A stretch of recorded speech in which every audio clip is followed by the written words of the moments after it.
آج میں اپنی ذاتی ایک لکھی ہوئی غزل کو آپ کے سماعتوں کی نظر کروں گا۔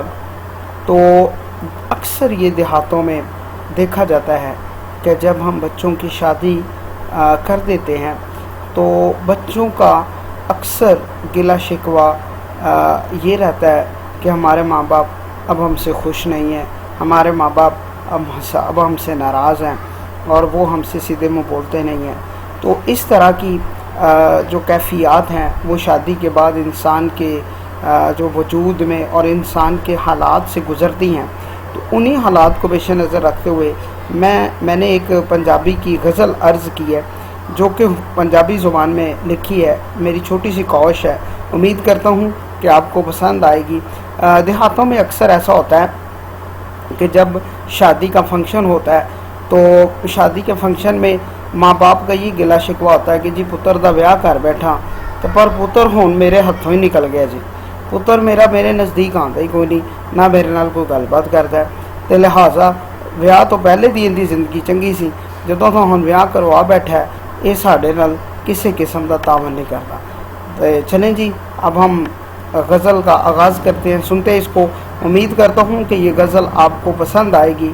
کہتے جی میں ویاہ پتر دا کروا بیٹھا، ہاتھی پتر میں گوا بیٹھا، سوٹ بوسکی دا جتی باٹا دی پہلے دن ہی میں پوا بیٹھا، میں ویاہ پتر دا کروا بیٹھا، ہاتھی پتر میں گوا بیٹھا۔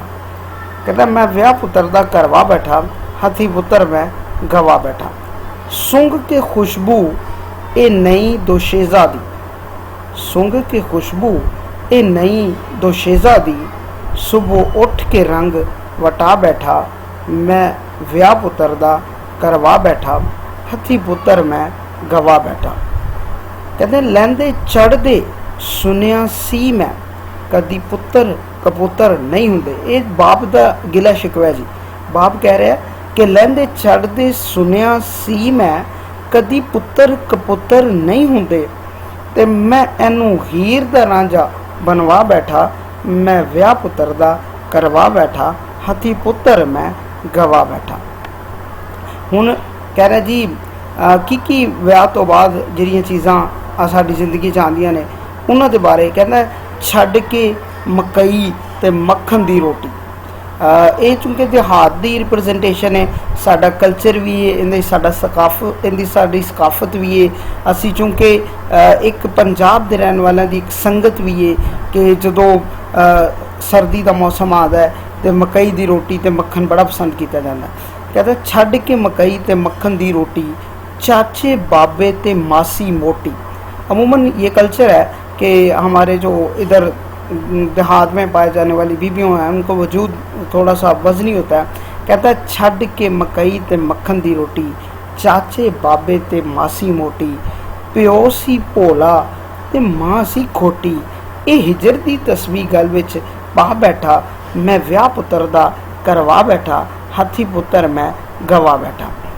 کہتا ہے بڑا خوش سی، پیو کہندا ہے بڑا خوش سی یہ گھوڑی چڑھن تے۔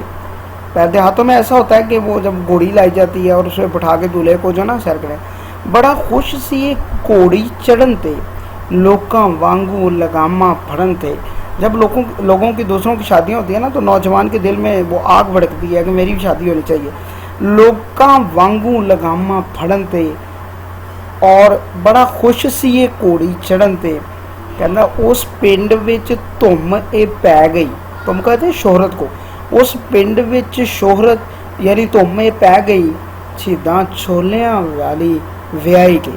یعنی کہ یہ مذاق کی کریکٹر ہے کہ یعنی کہ وہ گاؤں کی ایک مشہور جو خواتین میں سے ایک فیمس جو چنے بوننے والی وہ اس کی شادی ہوئی۔ میں ویاہ پتر دا کروا بیٹھا، ہاتھی پتر میں گوا بیٹھا۔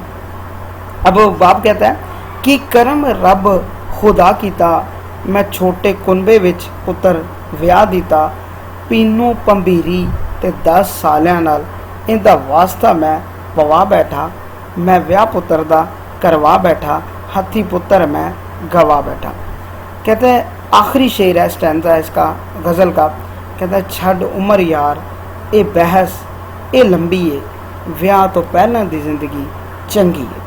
تو اسی کے ساتھ ہی آپ سے اجازت چاہتا ہوں۔ یہ غزل میں نے جب ایم انگلش کیا تب میں نے لکھی تھی، تو آپ کی سماعتوں کی نظر امید کرتا ہوں یہ آپ کو پسند آئی ہوگی۔ اسی کے ساتھ اجازت دیجیے، اللہ حافظ۔